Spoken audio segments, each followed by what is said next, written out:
Aiman, thank you for being here with us today. We ended today's conference with your speech, and that was so good. You summarized so many things in such a great manner. That was amazing. Let's talk a little bit about today's topic. We're speaking about cybersecurity from a reactive to proactive and different areas of how we can use different areas of cybersecurity efficiently. Yes. What are the key points for this year? So when we talk about the cybersecurity, the adoption of the cybersecurity and the acceptance of the cybersecurity as an enabler rather than as a disabler or requirement that we need to comply with. So the cybersecurity is here is to protect us, to increase the knowledge for the cyber, to avoid those scammers and phishings, in order to reach the acceptable level of maturity, and we have a cyber culture overall. You ended your speech with a summary, I think, that summarized so much in one graph. Yeah. You said that compliance with security is needed in order for us to reach that level of productivity. I felt that this summarized like chapters and chapters all in one graph. Can you talk a little more about that? So in the first step, so it is with a different levels of maturity. You start with that, you can see it probably as a struggling in order to have the compliance and the security required security level. But with the time, after you get mature enough, the standardization, the level of security will ensure the sustainability of the business in there.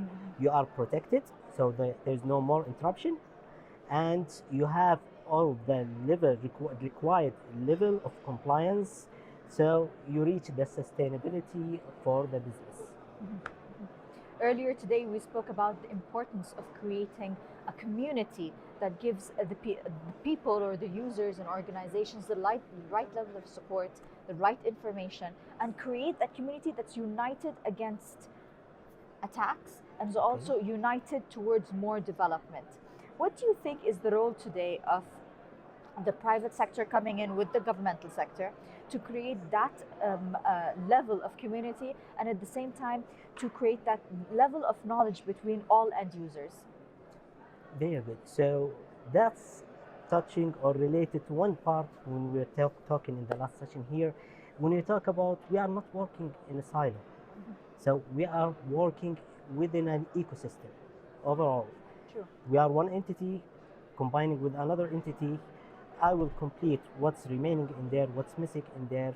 We will have the knowledge share between each other in order to raise the maturity from protection perspective, from even data-driven perspective. Sure. What about education and giving awareness to the workforce in general, whether they are in cybersecurity experts or just tech experts in different organizations? What is the role right now, or what is the right approach to make sure that that level of awareness is there, that level of training and education is there? Okay, so to ensure that the measurements, when you measure things, you have a program, you have a target in there. While you are moving ahead, you need to measure and understand, are you moving in the right direction or you are drifting a little bit, so you can return back. When we talk about the right way to deliver the awareness, you need to understand the culture you are in. So understanding what's the culture, what's the strategy, what's the understanding in the organization here, and build our awareness program based on that. When we are talking about safety, for example, a company that the safety matter with them, let's have it from an incident perspective. So wherever there is an incident or a violation that may lead to injury, to vitality, True. so we push the awareness through that. You can get the success. Great. Yeah. I'm going to end it with one last question. There's a lot of talk that's been said that with the new AI evolution and the different developments that are taking place, there is going to be something of a form of a socioeconomic discrepancy, because AI is going to take the place of many workers. However, we agreed that it's going to be only the low-skilled workers. Yeah. What would be the right answer towards these speculations?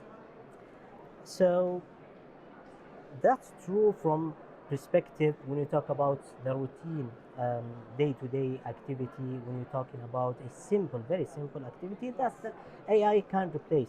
That's True. fine. But however, those tasks related to creativity, related to innovation, related to leadership, That and cannot that's be when replaced. never. So that's including the emotion. That's including understand what people, your team, what's needed in there, so you can lead them. Do you think AI today is competing with the human mind in a way that today at the work field, I need to push my game up because AI might be better than me? Well, when you talk about the basic roles to be done, that's true. But if we are talking about emotion, half our work is based on True. emotions. 100%. Our decisions. Yeah. I'm not talking the negative emotion in there. No, but we The balance human things. touch. The human touch, exactly. We are balancing between the human touch and the facts in there. That's what's missing so far from the AI. Whenever it's creating something, we can think about it really in the future. But for now, those level of human touch still as an advantage with the people, with the human. Wonderful. I'm so happy we ended our conference today. The first day with you. We started today with a lot of heavy technical talk, but I think Okay. I'd like to end it by saying that people such as you are like heroes in the field.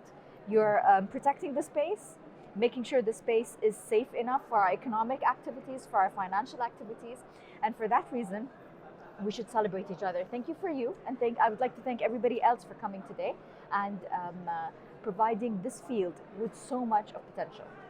Thank you so much. It's actually the right things to do here, having these such conferences, gathering people, sharing knowledge, understand from other. That's very appreciated from this. And I know this is the 11th or 12th time for, yeah. So keep going with that. That will enable the Kingdom of Saudi Arabia to reach the most possible position in there. We are talking about the second globally for Saudi Arabia. Yes, yes. Hopefully, we can reach to the number one. Nothing is Next year, stopping us. next year I'll meet you in this very conference, and maybe you'll give me that piece of information. Inshallah. Thank you so much. Thank you for your time, Aiman. Thank you.